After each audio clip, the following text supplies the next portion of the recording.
ভারত থেকে বাংলাদেশে অনুপ্রবেশের ব্যর্থ চেষ্টাকে কেন্দ্র করে সীমান্ত এলাকাগুলোতে প্রতিনিয়ত আতঙ্ক বাড়ছে। পরিস্থিতি মোকাবেলায় সীমান্তবর্তী জেলাগুলোতে বাড়ানো হয়েছে নজরদারি, জোরদার করা হয়েছে টহল। ভারতীয় সীমান্তবর্তী বাহিনী বিএসএফ কুড়িগ্রামের রৌমারী উপজেলার ২টি সীমান্ত পয়েন্ট দিয়ে ৫ যুবককে বাংলাদেশে ঠেলে পাঠানোর চেষ্টা করলে তা প্রতিহত করে বিজিবি। এরপর থেকে টানা ৯ দিন ধরে তারা 0 পয়েন্টেই অবস্থান করছেন। এই ঘটনাকে কেন্দ্র করে স্থানীয়দের মধ্যে উদ্বেগ তৈরি হয়েছে। সীমান্ত জুড়ে নেওয়া হয়েছে বাড়তি নিরাপত্তা ব্যবস্থা।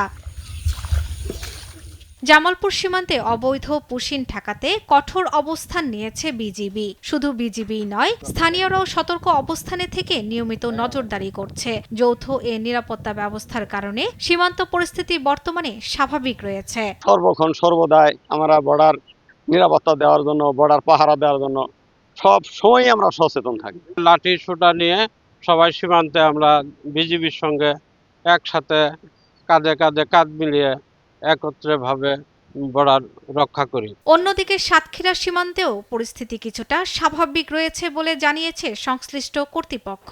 সীমান্ত এলাকায় নিরাপত্তা বাহিনীর তৎপরতায় সাধারণ মানুষের মধ্যে স্বস্তি ফিরেছে।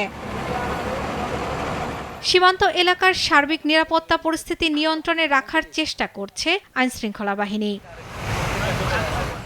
শর্মিলা কেয়া, নিউজ ডেস্ক, দেশ টিভি।